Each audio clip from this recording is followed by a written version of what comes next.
Sir नमस्कार। म लगभग 12 बजी चाहिँ मैले यो एक्सरे गरेर म यहाँ आइपुगेँ है।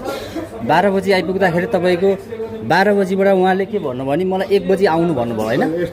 हजुर होइन मेरो हजुर हजुर अपरेसन थियो होइन? हजुर डक्टर त म एक्लै छु नि हो क्या? हजुर कि अरूले हेरिदिनु भयो त तपाईँको अरूले नि हेर्न सक्छन् होइन? हजुर म भएपछि त्यहाँ अपरेसन थियो। अपरेसन लम्बियो लगभग 2:35सम्म। अपरेसन त ठ्याक्कैसँग हुनु त हुँदैन नि त हजुर होइन? अपरेसन पनि गर्नु पर्यो। अनि अपरेसन सिधै लाएर अनि चाँडो होला र भनेर तपाईँहरूलाई 1 बजीदेखि आउनु भनेर भनेको हो। त्यो कुरो चाहिँ उहाँले पनि स्पष्ट गरिदिएको भए हामी ढुक्का पनि हुन्थ्यो।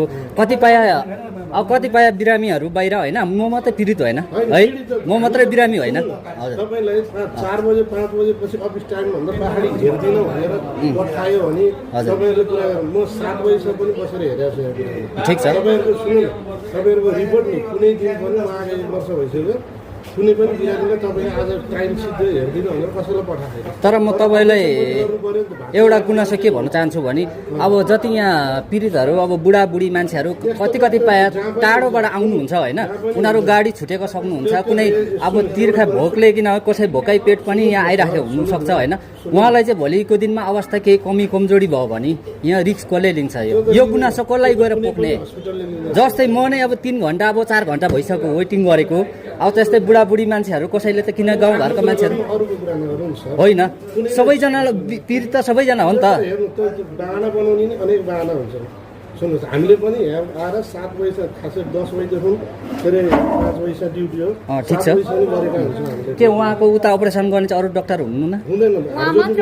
तपाईँले मात्रै गर्नुहुन्छ? हस्पिटलमा हार्डजोनको डक्टर म एक्लै मात्रै। यो जानकारी चाहिँ प्रमुखले नै तपाईँले खटाउनु भएको हो कि प्रमुखले नै यस्तै तरिकाले चाहिँ उपचारहरू या जस्तै बिरामीहरू आउँदाखेरि गरिदिनु भनेर चाहिँ यो गर्नुभएको? दुईतिरै तपाईँ खट्नु भएको?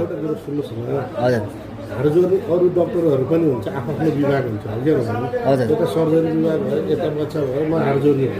हार्डजोर्नीको बिरामी हार्डजोर्नीको डक्टरले गर्छ नि अपरेसन चाहिँ मैले गर्नु पऱ्यो होइन। हार्डजोर्नी सम्बन्धी यहाँ त 2-3 जना हार्डजोर्नी डक्टर त छैन नि, एक्लै त छु नि होइन। त्यो भएर अनि त्यो कारणले गर्दा कहिले अपरेसन भयो भने म 7 बजीसम्म पनि कुनै पनि बिरामीलाई आज 5 बजे टाइम सिधै तपाईँहरू घर जानुहोस् भनेर कुनै पनि म 7 बजीसम्म खटेर सबैको रिपोर्ट हुन्छ होइन। यसको लागि ठिक छ, तपाईँले जुन कुरा गर्नुभयो तपाईँ खट्नुभयो होइन, त्यो ठिक छ।